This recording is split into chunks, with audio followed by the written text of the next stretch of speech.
శోక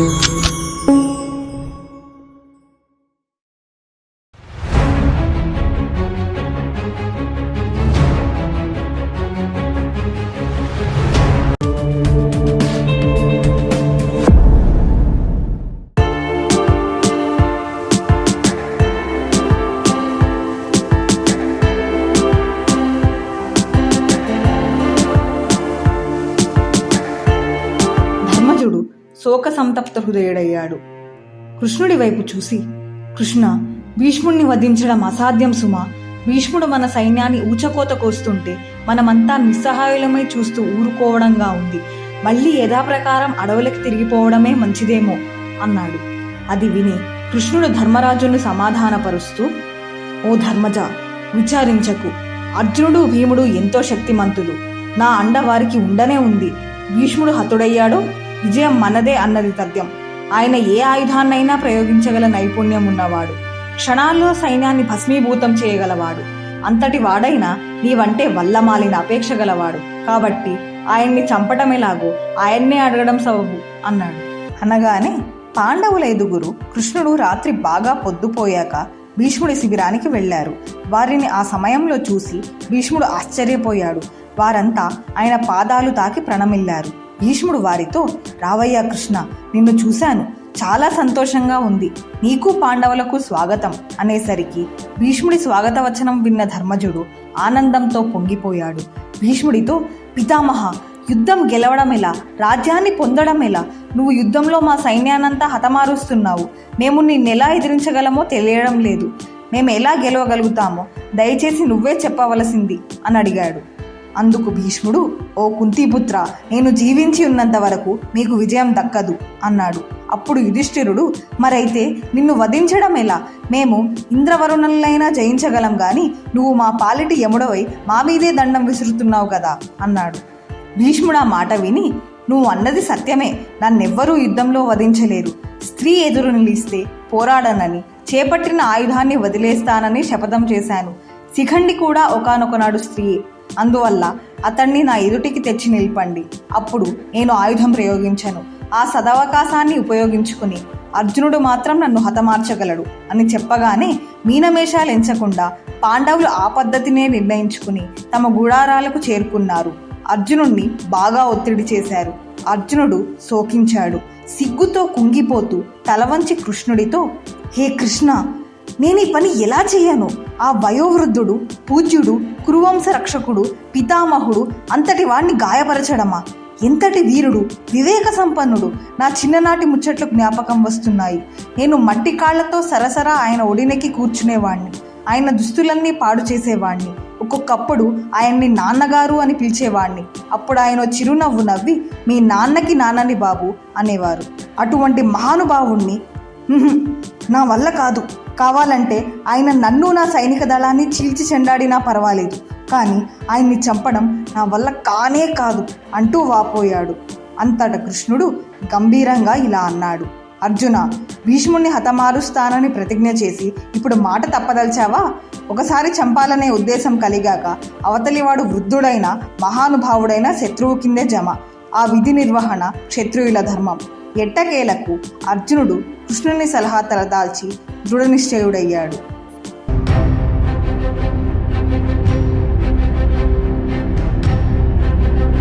అది 10వ రోజు యుద్ధం. శిఖండిని ముందుంచుకుని అర్జునుడు భీష్ముడితో పోరాడుతున్నాడు. అజేయుడైన భీష్ముడికి దుర్యోధనాదులు రక్షణగా ఉన్నారు. ద్రోణ, అశ్వత్థామలు ఆయన వెన్నంటి ఉన్నారు. పాండవులు కురుసేనని నేలమట్టం చేస్తున్నారు. మున్ముందుకు దూసుకు వస్తున్నారు. పాండవులు తమ సేనల్ని రంపపు కోత కోస్తుంటే భీష్ముడు సహించలేకపోయాడు. మిక్కిలి వాడి అయిన బాణాల్ని మంత్రపూరితం చేసి పాండవుల మీద ఎడతెరిపి లేకుండా గుప్పించాడు. వారి ఆట కట్టేటట్లు ఎదిరిస్తున్నాడు. దుర్యోధనుడు సంతోషంతో పొంగిపోయాడు. శిఖండిని ముందు నిలుపుకుని అర్జునుడు భీష్ముడిని ఢీకొంటున్నాడు. వేగం వేగం అంటూ కృష్ణుణ్ణి తొందరపరిచాడు. శిఖండి వడివడిగా వేసిన 10 బాణాలు భీష్ముడి గుండెను చీరేశాయి. భీష్ముడు నమిలి మింగేద్దామన్నంత కోపంతో కొరకొరా చూశాడు. శిఖండి ఎదుర్కోవడాన్ని లక్ష్యపెట్టలేదు. తన దృష్టి యావత్తు అర్జునుడిపై కేంద్రీకృతం చేశాడు. తనకు దేవదత్తమైన ఆయుధాన్ని చేతబట్టి భీష్ముడు అర్జునుడిపై దండెత్తాడు. కానీ కవచధారి అయిన శిఖండి అడ్డుకునేసరికి భీష్ముడు ఆయుధాల్ని ప్రయోగించడం మానుకున్నాడు. కౌరవులు భీష్ముడికి రాబోయే అపాయం గ్రహించారు. భీష్ముడు శక్తి కొద్దీ పోరాడుతూ ఉండగా పాండవులు శిఖండిని 1000 కళ్లతో కాపాడుతూ ఉండడం చూశారు. దుర్యోధనుడు భీష్ముడిని సమీపించి, అదుగో అర్జునుడు, అతడి వెన్నంటి కృష్ణుడును. అతడు మన సైనిక బలాన్ని కబళించేస్తున్నాడు. మాకు నువ్వే దిక్కు, వేరెవ్వరూ లేరు. అందుకని అర్జునుడిని మిగతా వారిని ప్రతిఘటించి మన బలాన్ని రక్షించమని కోరుతున్నాను అన్నాడు. అది విని భీష్ముడు క్షణకాలం ఆలోచించి, ఓ సుయోధన, నేను చెప్పే మాటలు జాగ్రత్తగా విను. ప్రతిరోజు 10,000 మంది సైనికుల్ని హతమారుస్తానని మాట ఇచ్చాను. అన్నమాట ప్రకారం ఆచరిస్తూనే ఉన్నాను. ఇవాళ నేను ఒక అపూర్వమైన బలప్రయోగం చేయబోతున్నాను. అదే పాండవులందరినీ ఒక్కుమ్మడిగా నేను చంపడమో లేదా నేను చావడమో జరుగుతుంది అన్నాడు నిశ్చయంతో. తక్షణం గాంగేయుడు వెళ్ళి పాండవ సేనతో తలబడ్డాడు. పాండవులెవ్వరికీ ఆయన్ని ఆపడం తరం కాలేదు. అప్పుడు అర్జునుడు మళ్ళీ భీష్ముడిని ఎదుర్కొనేందుకు శిఖండిని ప్రేరేపించాడు. శిఖండి భీష్ముడి వైపు జొరబడుతూ ఉండగా మిగిలిన పాండవులు వేర్వేరు తావుల్లో కౌరవ యోధులతో కలియబడుతున్నారు. అశ్వత్థామ తన తండ్రి ద్రోణుడికి అండగా ఉన్నాడు. చూస్తుండగానే సమరం భయంకర రూపం దాల్చింది. అంతట ద్రోణుడు, నాకేవేవో ఆలోచనలు అపశకునాలు తోస్తున్నాయి. అందుకే నేనదే పనిగా అర్జునుడిని గమనిస్తున్నాను. అతడి నాడు భీష్ముడిని అంతం చేయాలని నిర్ణయించుకున్నట్లు కనబడుతుంది. ఆ శిఖండిని తెచ్చి ముందు పెట్టుకుని భీష్ముడిని నిస్సహాయుడుగా చేసేస్తున్నాడు. నా మాట విని తక్షణమే వెళ్ళి ఆ అర్జునుడి బాణాలకు గురి కాకుండా భీష్ముడిని ఏ విధంగానైనా కాపాడాలి అన్నాడు. భీష్ముడు కౌరవుల ప్రధాన నాయకుడై బలంగా అర్జునుడిని ఎదుర్కొంటున్నాడు. గెలుపు ఎవరిదో తేల్చి చెప్పడం కష్టం. నానాటికి వేలాది సంఖ్యలో సైనికులు మరణిస్తున్నారు. భీష్ముడికి అలసి విసిగిపోయాడు. అప్పుడు దగ్గరలో ఉన్న ధర్మజుడిని పిలిచాడు. ఓ యుధిష్ఠిరా, చూడు, నేనిక విసిగిపోయాను. యుద్ధం అంటే వెగటు పుట్టింది. నేను అసంఖ్యాక యోధుల్ని హతమార్చాను. నాకు మంచి చేయాలనుకుంటే నాతో పోరి నన్ను అంతం చెయ్యి అన్నాడు. అందుకు ధర్మరాజు తన బలగంతో, సరే, ముందు కూరకండి, యుద్ధం చేసి భీష్ముడిని జయించండి అనగానే శిఖండిని ముందు పెట్టుకుని వారి నాయకుడు అర్జునుడు పాండవ సేనలు భీష్ముడిని కూల్చేందుకు ఎంతో ప్రయాసపడ్డారు. శిఖండి అర్జునుల మీద కౌరవసేన విరుచుకుపడింది. వారిని తుదముట్టించాలనుకుంది. అర్జునుడు కౌరవసేనను భీష్ముడి రథం దరిదాపులకి కూడా రానియకుండా నిర్బంధించాడు. అయినా అంతకు మునుపెన్నడూ లేనంత తీవ్రంగా భీష్ముడు పోరాటం సాగించాడు. కానీ పోరాడి ప్రయోజనం లేదు అనిపించింది. అర్జునుడికి సాయమై ఉన్నవాడు కృష్ణుడు. తాను శిఖండితో యుద్ధం చేయనని శపథం పట్టినవాడాయే. సత్యవతీదేవిని తన తండ్రి వివాహమాడే తరుణంలో తాను పొందిన వరాన్ని, అదే తాను కోరుకున్నప్పుడు తనకు మరణం సంభవించాలని అది ఉపయోగించుకోవాలనుకున్నాడు. శిఖండి వేసిన బాణాలు భీష్ముడి గుండెని చీరేసినా చలించలేదు. భూకంపం వచ్చినా కదలని కొండలా నిలబడ్డాడు. అర్జునుడు వరుసగా 25 అమ్ములు నాటాడు. ఇంకా వందలాది మంది యోధులు వివిధ రకాలుగా శరీరమంతా గాయపరిచారు. అప్పుడిక భీష్ముడు దుశ్శాసనుడితో, చూడు, ఇవి శిఖండి బాణాలనుకుంటున్నావేమో, కావు, అర్జునుడు వేసినవి. అవి నిర్విరామంగా శరీరంలోకి దూసుకుపోతున్నాయి. చలికాలపు ఈదురుగాలి చర్మాన్ని కోసేట్లు ఆ బాణాలు నా దళసరి కవచాన్నే చీరేసి దేహంలోకి చొచ్చుకుపోతున్నాయి అన్నాడు బాధగా. భీష్ముడి దేహం మీద గాయం లేని చోటు లేదు. ఎక్కడ 2 వేళ్ల సందు లేకుండా బాణాలు దిగాయి. శిఖండి భీష్ముడి వింటిని ముక్కలు చేసి ఆయన రథసారథిని 10 బాణాలతో అంతం చేశాడు. భీష్ముడు మరో వింటిని అందుకున్నాడు. కానీ అర్జునుడు వాటన్నిటినీ ఖండించేశాడు. భీష్ముడప్పుడు ఈట తీశాడు. అది కొండల్ని సైతం పిండి పిండి చేసి పారేయగలదు. విపరీతమైన కోపంతో భీష్ముడు ఈటెను అర్జునుడి రథం మీదికి విసిరాడు. అంత అర్జునుడు తక్షణమే 5 బాణాలు ప్రయోగించి రైమని వస్తున్న ఈటెను 5 ముక్కలు చేశాడు. ఆ దృశ్యాన్ని చూసి భీష్ముడు, నేను ఒకే ఒక్క ధనస్సు సహాయంతో మొత్తం పాండవుల్ని కూల్చిపారేయగలను. కానీ వారు కృష్ణుని రక్షణలో ఉండగా నేను పాండవులతో పోరాడను, వారిని వధించలేను అని అన్నాడు. స్త్రీగా జన్మించిన శిఖండిని ఆసరాగా చేసుకుని తనను ఎదిరిస్తున్నారు కనుక ఈ యుద్ధంతో తనకు ప్రమేయం లేదని భావించి కోపాన్ని చల్లార్చుకున్నాడు. తనకు శంతనుడు ప్రసాదించిన ఇచ్ఛామరణ వరాన్ని ఉపయోగించే సమయం సమీపించిందని అంతరాత్మ ఉద్బోధించింది. ఆకాశం నుండి పోరు తిలకిస్తున్న దేవతా సమూహం భీష్ముడు యుద్ధం చేయకుండా నిలబడిపోవడం చూసి విస్మయాశ్చర్యాలకు లోనయ్యింది. ఆ దేవతలు భీష్ముడిని సంబోధించి, నీ నిర్ణయం సరైనదే, మేమంతా ఆమోదిస్తున్నాం. నియమం తప్పకుండా ధర్మాన్ని నిర్వర్తించిన ధర్మవీరుడవు నువ్వు అంటూ ఉండగానే దేవదుందుబులు మోగాయి. ఆయన మీద పుష్పవృష్టి కురిసింది. ఆ దేవవాణి భీష్ముడికి మాత్రమే వినబడింది. కృష్ణుడు భీష్ముడి మూక కవళికల్ని గమనిస్తున్నాడు.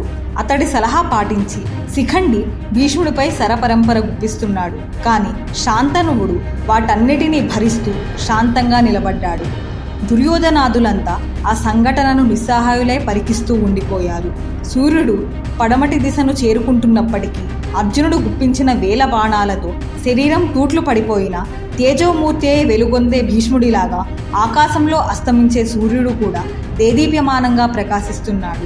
ఆయన దేహమంతా అర్జునుని బాణపు దెబ్బలతో నిండిన ముఖాన మాత్రం చిరునవ్వే తాండవించింది. కళ్ళు కృష్ణుని వంక ఆశ్రయభావంతో చూస్తున్నాయి.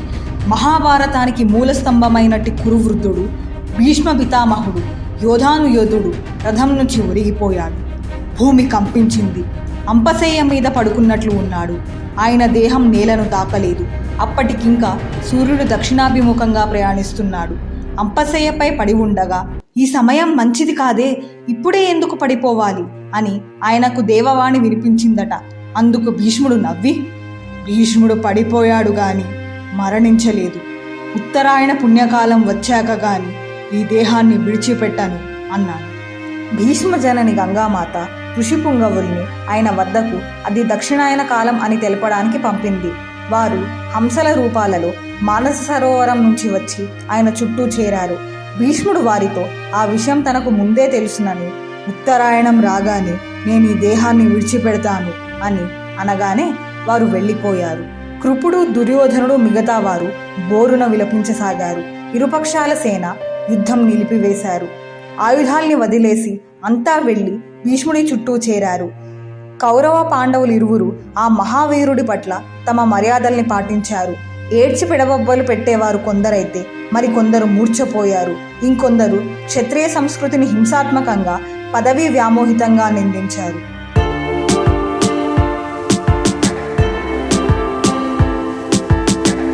ప్రతి ఒక్కరూ భీష్ముడిని పూజ్యభావంతో చూస్తూ నిశ్చేష్టులై నిలబడ్డారు. గంగాపుత్రుడు ఎంతో ఆప్యాయంగా అందరినీ కలయజూశాడు. మీ అందరికీ నాపై ఉన్న అభిమానానికి నేనెంతో మురిసిపోతున్నాను. నా తల నేలను వాలిపోతోంది.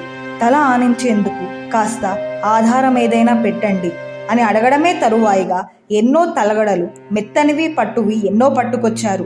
అవన్నీ చూసి భీష్ముడు, వీరుడు తలానించేందుకు ఇవి పనికిరావు అంటూ అర్జునుని వైపు చూసి, నాకు తగిన ఉపధానం అమర్చు నాయనా అని అడిగాడు.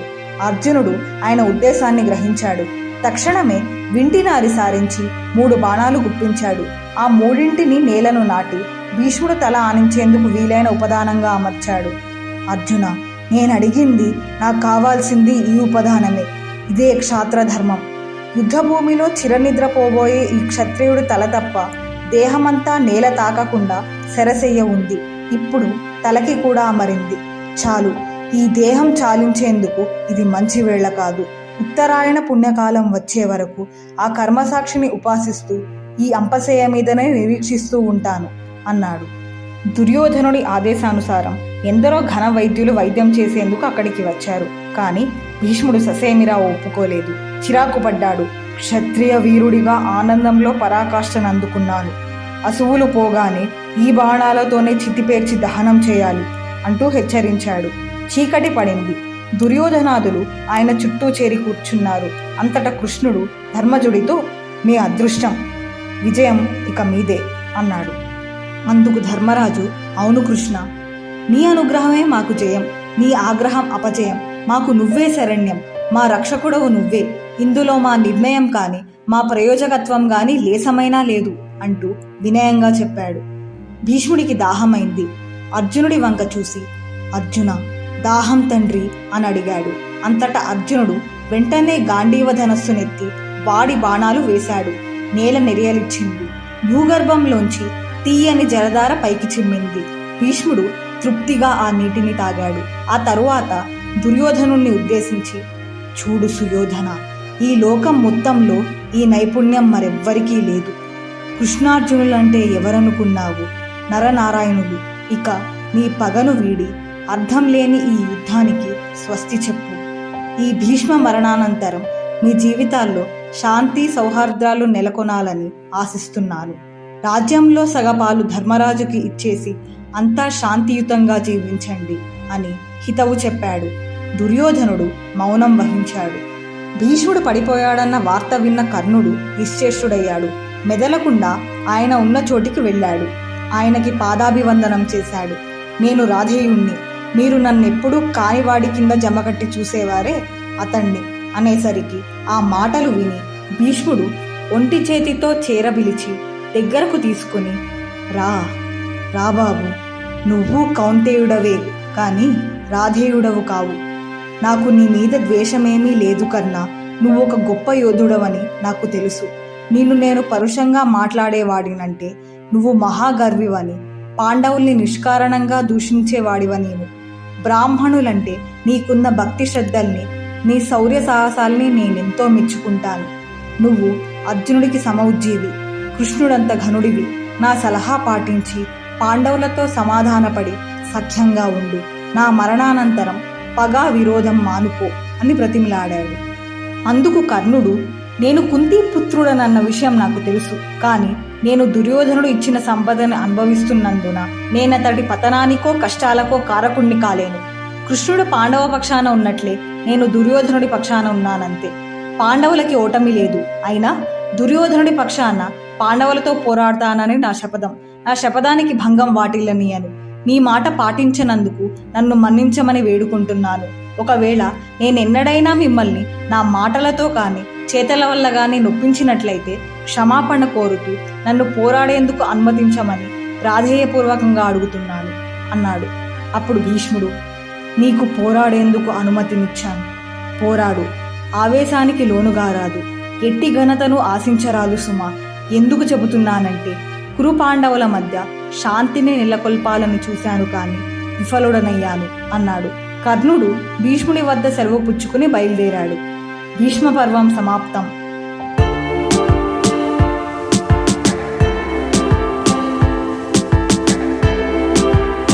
మీకు నచ్చినట్లయితే ఈ వీడియోని లైక్ చేయండి, షేర్ చేయండి, కామెంట్ల ద్వారా మీ అమూల్యమైన అభిప్రాయాన్ని తెలియచేయండి. మరిన్ని వీడియోల కోసం మా ఛానల్ని సబ్స్క్రైబ్ చేయండి. నోటిఫికేషన్ కోసం బెల్ ఐకాన్ని క్లిక్ చేయండి.